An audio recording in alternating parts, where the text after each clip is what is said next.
Hello दोस्तों, स्वागत है आपका हमारे चैनल पर। आपके प्यार की बदौलत चैनल एक अच्छी गति से बढ़ रहा है, उसके लिए धन्यवाद। ऐसे ही दोस्त, परिवार और बच्चों में कहानियां शेयर कीजिए। मनोरंजन के साथ साथ उनका साहित्यिक ज्ञान भी बढ़ाइए। आपका दोस्त आवारा स्टोरी टेलर हर रोज आपको एक कहानी सुनाता है और आज फिर हाजिर है आपके लिए एक और रोचक कहानी लेकर। कहानी मुंशी प्रेमचंद द्वारा लिखी गई है और कहानी का शीर्षक है घास वाली। तो कहानी कुछ इस प्रकार है। मुलिया हरी हरी घास का गट्ठा लेकर आई तो उसका गेहुआ रंग कुछ तमतमाया हुआ था और बड़ी बड़ी मद भरी आंखों में शंका समाई हुई थी। महावीर ने उसका तमतमाया हुआ चेहरा देखकर पूछा, क्या है मुलिया, आज कैसा जी है? मुलिया ने कुछ जवाब न दिया, उसकी आंखें डबडबा गईं। महावीर ने समीप आकर पूछा, क्या हुआ है, बताती क्यों नहीं? किसी ने कुछ कहा है, अम्मा ने डांटा है, क्यों इतनी उदास है? मुलिया ने सिसक कर कहा, कुछ नहीं। हुआ क्या है, अच्छी तो हूं। महावीर ने मुलिया को सिर से पांव तक देखकर कहा, चुपचाप रोएगी, बताएगी नहीं? मुलिया ने बात टालकर कहा, कोई बात भी हो, क्या बताऊं? मुलिया इस ऊसर में गुलाब का फूल थी, गेहुआ रंग था, हिरन की सी आंखें, नीचे खींचा हुआ चिबुक, कपोलों पर हल्की लालिमा, बड़ी बड़ी नुकीली पलकें, आंखों में एक विचित्र आर्द्रता जिसमें एक स्पष्ट वेदना, एक मूक व्यथा झलकती रहती थी। मालूम नहीं चमारों के इस घर में वह अप्सरा कहां से आ गई थी। क्या उसका कोमल फूल सा गात इस योग्य था कि सर पर घास की टोकरी रखकर बेचने जाती? उस गांव में भी ऐसे लोग मौजूद थे जो उसके तलवे के नीचे आंखें बिछाते थे, उसकी एक चितवन के लिए तरसते थे, जिनसे अगर वह एक शब्द भी बोलती तो निहाल हो जाते। लेकिन उसे आए साल भर से अधिक हो गया, किसी ने उसे युवकों की तरफ ताकते या बातें करते नहीं देखा। वह घास लिए निकलती तो ऐसा मालूम होता मानो उषा का प्रकाश सुनहरे आवरण में रंजित अपनी छट्टा बिखेरता जाता हो। कोई गजलें गाता, कोई छाती पर हाथ रखता, पर मुलिया नीची आंख किए अपनी राह चली जाती। लोग हैरान होकर कहते, इतना अभिमान, महावीर में ऐसे क्या सुरखाब के पर लगे हैं, ऐसा अच्छा जवान भी तो नहीं, न जाने ये कैसे उसके साथ रहती है। मगर आज ऐसी बात हो गई जो इस जाति की और युवतियों के लिए चाहे गुप्त संदेश होती, मुलिया के लिए हृदय का शूल थी। प्रभात का समय था, पवन आम की बौर की सुगंधि से मतवाला हो रहा था, आकाश पृथ्वी पर सोने की वर्षा कर रहा था। मुलिया सिर पर झौआ रखे घास छीलने चली तो उसका गेहुआ रंग प्रभात की सुनहरी किरणों से कुंदन की तरह दमक उठा। एकाएक युवक चैन सिंह सामने से आता हुआ दिखाई दिया। मुलिया ने चाहा कि कतराकर निकल जाए, मगर चैन सिंह ने उसका हाथ पकड़ लिया और बोला, मुलिया, तुझे क्या मुझ पर जरा भी दया नहीं आती? मुलिया का वह फूल सा खिला हुआ चेहरा ज्वाला की तरह दहक उठा। वह जरा भी नहीं डरी, जरा भी न झिझकी, झौआ जमीन पर गिरा दिया और बोली, मुझे छोड़ दो, नहीं मैं चिल्लाती हूं। चैन सिंह को आज जीवन में एक नया अनुभव हुआ। नीची जातों में रूप माधुर्य का इसके सिवा और काम ही क्या है कि वह ऊंची जात वालों का खिलौना बने। ऐसे कितने ही मार्क उसने जीते थे, पर आज मुलिया के चेहरे का वह रंग, उसका वह क्रोध, वह अभिमान देखकर उसके छक्के छूट गए। उसने लज्जित होकर उसका हाथ छोड़ दिया।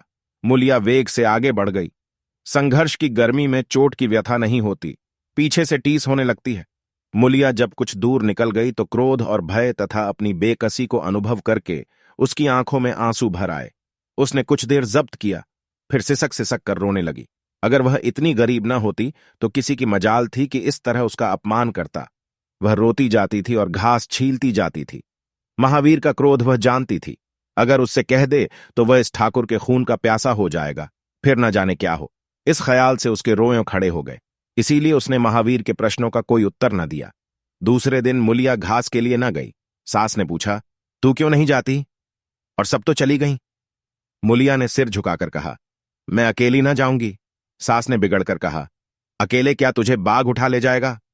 मुलिया ने और भी सिर झुका लिया और दबी हुई आवाज से बोली, सब मुझे छेड़ते हैं। सास ने डांटा, न तू औरों के साथ जाएगी न अकेली जाएगी, तो फिर जाएगी कैसे? वह साफ साफ क्यों नहीं कहती कि मैं न जाऊंगी? तो यहां मेरे घर में रानी बन के निबाह ना होगा? किसी को चाम नहीं प्यारा होता, काम प्यारा होता है। तू बड़ी सुंदर है तो तेरी सुंदरता लेकर चाटूं। उठा झाबा और घास ला। द्वार पर नीम के दरख्त के साये में महावीर खड़ा घोड़े को मल रहा था। उसने मुलिया को रोनी सूरत बनाए जाते देखा, पर कुछ बोल न सका। उसका बस चलता तो मुलिया को कलेजे में बिठा लेता, आंखों में छिपा लेता, लेकिन घोड़े का पेट भरना तो जरूरी था। घास मोल लेकर खिलाए तो 12 आने रोज से कम न पड़े। ऐसी मजदूरी ही कौन होती है। मुश्किल से 1.5-2 रुपये मिलते हैं, वह भी कभी मिले कभी न मिले। जब से यह सत्यानाशी लारियां चलने लगी हैं, एक के वालों की बद्धियां बैठ गई है। कोई सेंत भी नहीं पूछता। महाजन से 150 रुपये उधार लेकर एक्का और घोड़ा खरीदा था, मगर लारियों के आगे एक्के को कौन पूछता है। महाजन का सूद भी तो न पहुंच सकता था। मूल का कहना ही क्या, ऊपरी मन से बोला, न मन हो तो रहने दो, देखी जाएगी। इस दिलजोई से मुलिया निहाल हो गई। बोली, घोड़ा खाएगा क्या। आज उसने कल का रास्ता छोड़ दिया और खेतों की मेड़ों से होती हुई चली। बार बार सतर्क आंखों से इधर उधर ताकती जाती थी। दोनों तरफ ऊख के खेत खड़े थे। जरा भी खड़खड़ाहट होती उसका जी सन्न हो जाता, कहीं कोई ऊख में छिपा ना बैठा हो। मगर कोई नई बात ना हुई। ऊख के खेत निकल गए, आमों का बाग निकल गया, सिंचे हुए खेत नजर आने लगे। दूर के कुएं पर पुर चल रहा था। खेतों की मेढ़ों पर हरी हरी घास जमी हुई थी। मुलिया का जी ललचाया। यहां आधा घंटे में जितनी घास छिल सकती है, सूखे मैदान में दोपहर तक न छिल सकेगी। यहां देखता ही कौन है। कोई चिल्लाएगा तो चली जाऊंगी। वह बैठकर घास छीलने लगी और 1 घंटे में उसका झाबा आधे से ज्यादा भर गया। वह अपने काम में इतनी तन्मय थी कि उसे चैन सिंह के आने की खबर ही न हुई। एकाएक उसने आहट पाकर सिर उठाया तो चैन सिंह को खड़ा देखा। मुलिया की छाती धक से हो गई। जी में आया भाग जाए, झाबा उलट दे और खाली झाबा लेकर चली जाए। पर चैन सिंह ने कई गज के फासले से ही रुककर कहा, डर मत, डर मत, भगवान जानता है मैं तुझसे कुछ न बोलूंगा। जितनी घास चाहे छील ले, मेरा ही खेत है। मुलिया के हाथ सुन्न हो गए, खुरपी हाथ में जम सी गई, घास नजर ही ना आती थी। जी चाहता था जमीन फट जाए और मैं समा जाऊं। जमीन आंखों के सामने तैरने लगी। चैन सिंह ने आश्वासन दिया, छीलती क्यों नहीं, मैं तुमसे कुछ कहता थोड़े ही हूं। यहीं रोज चली आया कर, मैं छील दिया करूंगा। मुलिया चित्रलिखित सी बैठी रही। चैन सिंह ने एक कदम आगे बढ़ाया और बोला, तू मुझसे इतना डरती क्यों है। क्या तू समझती है मैं आज भी तुझे सताने आया हूं। ईश्वर जानता है, कल भी तुझे सताने के लिए मैंने तेरा हाथ नहीं पकड़ा था। तुझे देखकर आप ही आप हाथ बढ़ गए। मुझे कुछ सुधि न रही। तू चली गई तो मैं वहीं बैठकर घंटों रोता रहा। जी में आता था हाथ काट डालूं, कभी जी चाहता था जहर खा लूं। तभी से तुझे ढूंढ रहा हूं, आज तू इस रास्ते से चली आई। मैं सारा हार छानता हुआ यहां आया हूं। अब जो सजा तेरे जी में आवे दे दे। अगर तू मेरा सिर भी काट ले तो गर्दन न हिलाऊंगा। मैं शौहदा था, लुच्चा था, लेकिन जब से तुझे देखा है मेरे मन से सारी खोट मिट गई है। अब तो यही जी में आता है कि तेरा कुत्ता होता और तेरे पीछे पीछे चलता, तेरा घोड़ा होता। तब तो तू अपने हाथों से मेरे सामने घास डालती। किसी तरह यह चोला तेरे काम आवे। मेरे मन की यह सबसे बड़ी लालसा है। मेरी जवानी काम ना आवे अगर मैं किसी खोट से ये बातें कर रहा हूं। बड़ा भागवान था महावीर, जो ऐसी देवी उसे मिली। मुलिया चुपचाप सुनती रही, फिर नीचा सिर करके भोलेपन से बोली, तो तुम मुझे क्या करने को कहते हो। चैन सिंह और समीप आकर बोला, बस तेरी दया चाहता हूं। मुलिया ने सिर उठाकर उसकी ओर देखा। उसकी लज्जा न जाने कहां गायब हो गई।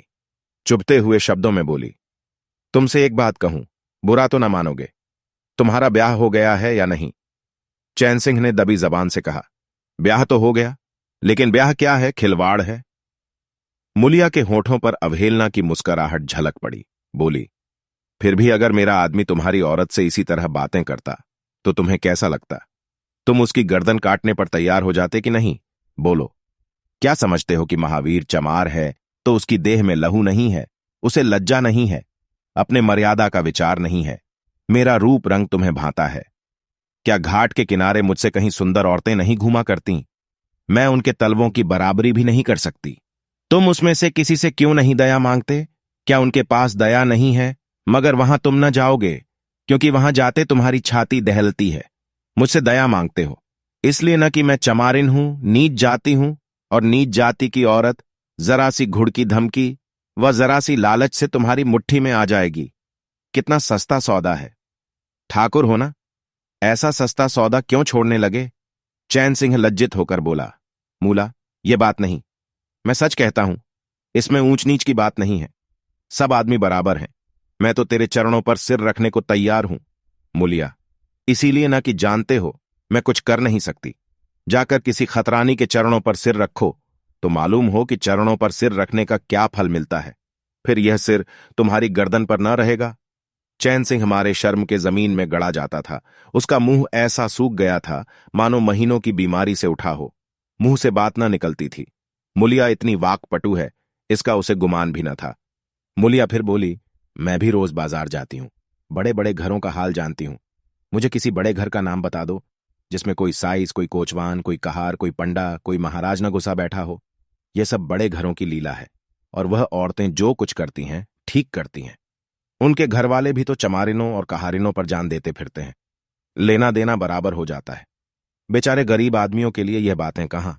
मेरे आदमी के लिए संसार में जो कुछ हूं मैं हूं। वह किसी दूसरी मेहरिया की ओर आंख उठाकर भी नहीं देखता। संयोग की बात है कि मैं तनिक सुंदर हूं, लेकिन मैं काली कलूटी भी होती तब भी वह मुझे इसी तरह रखता। इसका मुझे विश्वास है। मैं चमारिन होकर भी इतनी नीच नहीं हूं कि विश्वास का बदला खोट से दूं। हां, वह अपने मन की करने लगे, मेरी छाती पर मूंग दलने लगे तो मैं भी उसकी छाती पर मूंग दलूंगी। तुम मेरे रूप ही के दीवाने हो ना। आज मुझे माता निकल आए, कानी हो जाऊं तो मेरी ओर ताकोगे भी नहीं। बोलो, झूठ कहती हूं। चैन सिंह इनकार न कर सका। मुलिया ने उसी गर्व से भरे हुए स्वर में कहा, लेकिन मेरी एक नहीं, दोनों आंखें फूट जाएं तब भी वह मुझे इसी तरह रखेगा। मुझे उठावेगा, बैठावेगा, खिलावेगा। तुम चाहते हो मैं ऐसे आदमी के साथ कपट करूं? जाओ, अब मुझे कभी न छेड़ना, नहीं अच्छा ना होगा। कामिनी के शब्द जितनी आसानी से दीन और ईमान को गारत कर सकते हैं, उतनी ही आसानी से उनका उद्धार भी कर सकते हैं। चैन सिंह उस दिन से दूसरा ही आदमी हो गया। गुस्सा उसकी नाक पर रहता था। बात बात पर मजदूरों को गालियां देना, डांटना और पीटना उसकी आदत थी। असामी उसे थर थर कांपते थे। मजदूर उसे आते देखकर अपने काम में चुस्त हो जाते थे। पर ज्यों ही उसने इधर पीठ फेरी और उन्होंने चिलम पीना शुरू किया, सब दिल में उसे जलते थे, उसे गालियां देते थे। मगर उस दिन से चैन सिंह इतना दयालु, इतना गंभीर, इतना सहनशील हो गया कि लोगों को आश्चर्य होता था। कई दिन गुजर गए थे। एक दिन संध्या समय चैन सिंह खेत देखने गया। पुर चल रहा था। उसने देखा कि एक जगह नाली टूट गई है और सारा पानी वहां चला जाता है। क्यारियों में पानी बिल्कुल नहीं पहुंचता, मगर क्यारी बनाने वाली बुढ़िया चुपचाप बैठी है। उसे इसकी जरा भी फिक्र नहीं है कि पानी क्यों नहीं आता। पहले यह दशा देखकर चैन सिंह आपे से बाहर हो जाता। उस औरत की उस दिन मजूरी काट लेता और पुर चलाने वालों को घुड़कियां जमाता, पर आज उसे क्रोध नहीं आया। उसने मिट्टी लेकर नाली बांध दी और खेत में जाकर बुढ़िया से बोला, तू यहां बैठी है और पानी सब वहां जा रहा है। बुढ़िया घबराकर बोली, अभी खुल गई होगी राजा, मैं अभी जाकर बंद किए देती हूं। यह कहती हुई वह थर थर कांपने लगी। चैन सिंह ने उसकी दिलजोई करते हुए कहा, भाग मत, भाग मत। मैंने नाली बंद कर दी। बूढ़ू कई दिन से नहीं दिखाई दिए, कहीं काम पर जाते हैं कि नहीं। बुढ़िया गदगद होकर बोली, आजकल तो खाली ही बैठे हैं भैया, कहीं काम नहीं लगता। चैन सिंह ने नम्र भाव से कहा, तो हमारे यहां लगा दे, थोड़ा सा सन रखा है, उसे काट दें। यह कहता हुआ वह कुएं की ओर चला गया। यहां 4 पुर चल रहे थे, पर इस वक्त 2 हंकवे बेर खाने गए थे। चैन सिंह को देखते ही मजूरों के होश उड़ गए। ठाकुर ने पूछा, 2 आदमी कहां गए? तो क्या जवाब देंगे? सबके सब डांटे जाएंगे। बेचारे दिल में सहमे जा रहे थे। चैन सिंह ने पूछा, वह दोनों कहां चले गए? किसी के मुंह से आवाज न निकली। सहसा सामने से दोनों मजूर धोती के एक कोने में बेर भरे आते दिखाई दिए। खुश खुश बात करते चले आ रहे थे। चैन सिंह पर निगाह पड़ी तो दोनों के प्राण सूख गए। पांव मन मन भर के हो गए। अब न आते बनता है न जाते। दोनों समझ गए कि आज डांट पड़ी, शायद मजूरी भी कट जाए। चाल धीमी पड़ गई। इतने में चैन सिंह ने पुकारा, बढ़ाओ बढ़ाओ, कैसे बेर हैं, लाओ जरा मुझे भी दो, मेरे ही पेड़ के हैं ना। दोनों और भी सहम उठे। आज ठाकुर जीता ना छोड़ेगा। कैसा मिठा मिठा कर बोल रहा है, उतनी ही भिगो भिगो कर लगाएगा। बेचारे और भी सिकुड़ गए। चैन सिंह ने फिर कहा, जल्दी से आओ जी, पक्की पक्की सब मैं ले लूंगा। जरा एक आदमी लपक कर घर से थोड़ा सा नमक तो ले लो। बाकी दोनों मजूरों से तुम भी दोनों आ जाओ, उस पेड़ के बेर मीठे होते हैं। बेर खा ले, काम तो करना ही है। अब दोनों भगोड़ों को कुछ ढारस हुआ। सभी ने जाकर सब बेर चैन सिंह के आगे डाल दिए और पक्के पक्के छांट कर उसे देने लगे। एक आदमी नमक लाने दौड़ा। आधा घंटे तक चारों पुर बंद रहे। जब सब बेर उड़ गए और ठाकुर चलने लगे तो दोनों अपराधियों ने हाथ जोड़कर कहा, भैया जी, आज जान बख्शी हो जाए, बड़ी भूख लगी थी, नहीं तो कभी न जाते। चैन सिंह ने नम्रता से कहा, तो इसमें बुराई क्या हुई? मैंने भी तो बेर खाए, एक आधा घंटे का हर्ज हुआ, यही ना? तुम चाहोगे तो घंटे भर का काम आधा घंटे में कर दोगे, न चाहोगे दिन भर में भी घंटे भर का काम ना होगा। चैन सिंह चला गया तो चारों बातें करने लगे। एक ने कहा, मालिक इस तरह रहे तो काम करने में जी लगता है, यह नहीं कि हरदम छाती पर सवार। दूसरा, मैंने तो समझा आज कच्चा ही खा जाएंगे। तीसरा, कई दिन से देखता हूं मिजाज नरम हो गया है। चौथा, सांझ को पूरी मजूरी मिले तो कहना। पहला, तुम तो हो गोबर गणेश, आदमी का रुख नहीं पहचानते। दूसरा, अब खूब दिल लगाकर काम करेंगे। तीसरा, और क्या, जब उन्होंने हमारे ऊपर छोड़ दिया तो हमारा भी धर्म है कि कोई कसर न छोड़ें। चौथा, मुझे तो भैया ठाकुर पर अब भी विश्वास नहीं आता। एक दिन चैन सिंह को किसी काम से कचहरी जाना था। 5 मील का सफर था। यों तो वह बराबर अपने घोड़े पर जाया करता था, पर आज धूप बड़ी तेज हो रही थी। सोचा एक्के पर चला चलूं। महावीर को कहला भेजा, मुझे लेते जाना। कोई 9 बजे महावीर ने पुकारा। चैन सिंह तैयार बैठा था, चटपट एक्के पर बैठ गया, मगर घोड़ा इतना दुबला हो रहा था, एक्के की गद्दी इतनी मैली और फटी हुई, सारा सामान इतना रद्दी कि चैन सिंह को उस पर बैठते शर्म आई। पूछा, ये सामान क्यों बिगड़ा हुआ है महावीर? तुम्हारा घोड़ा तो इतना दुबला कभी ना था, क्या आजकल सवारियां कम हैं क्या? महावीर ने कहा, नहीं मालिक, सवारियां काहे नहीं है, मगर लारियों के सामने एक्के को कौन पूछता है? कहां 2 ढाई 3 की मजूरी करके घर लौटता था, कहां अब 20 आने पैसे भी नहीं मिलते। क्या जानवर को खिलाऊं, क्या आप खाऊं? बड़ी विपत्ति में पड़ा हूं। सोचता हूं एक का घोड़ा बेच बाच कर आप लोगों की मजूरी कर लूं, पर कोई गाहक नहीं लगता। ज्यादा नहीं तो 12 आने तो घोड़े ही को चाहिए, घास ऊपर से। जब अपना ही पेट नहीं चलता तो जानवर को कौन पूछे? चैन सिंह ने उसके फटे हुए कुर्ते की ओर देखकर कहा, 2-4 बीघे खेती क्यों नहीं कर लेते? महावीर सिर झुकाकर बोला, खेती के लिए बड़ा पौरुक चाहिए मालिक। मैंने तो यही सोचा है कि कोई गाहक लग जाए तो एक्के को औने पौने निकाल दूं, फिर घास छीलकर बाजार ले जाया करूं। आजकल सास पतोहू दोनों छीलती हैं, तब जाकर 10-12 आने पैसे नसीब होते हैं। चैन सिंह ने पूछा, तो बुढ़िया बाजार जाती होगी? महावीर लजाता हुआ बोला, नहीं भैया, वह इतनी दूर कहां चल सकती है। घर वाली चली जाती है, दोपहर तक घास छीलती है, तीसरे पहर बाजार जाती है, वहां से घड़ी रात गए लौटती है। हलकान हो जाती है भैया, मगर क्या करूं, तकदीर से क्या जोर। चैन सिंह कचहरी पहुंच गए और महावीर सवारियों की टोह में इधर उधर इक्के को घुमाता हुआ शहर की तरफ चला गया। चैन सिंह ने उसे 5 बजे आने को कह दिया। कोई 4 बजे चैन सिंह कचहरी से फुर्सत पाकर बाहर निकले। हाथे में पान की दुकान थी। जरा और आगे बढ़कर एक घना बरगद का पेड़ था, उसकी छाह में 20 ही तांगे एक्के फिटने खड़ी थीं। घोड़े खोल दिए गए थे। वकीलों, मुख्तारों और अफसरों की सवारियां यहीं खड़ी रहती थीं। चैन सिंह ने पानी पिया, पान खाया और सोचने लगा, कोई लारी मिल जाए तो जरा शहर चला जाऊं कि उसकी निगाह एक घास वाली पर पड़ गई। सिर पर घास का झाबा रखे साइसों से मोल भाव कर रही थी।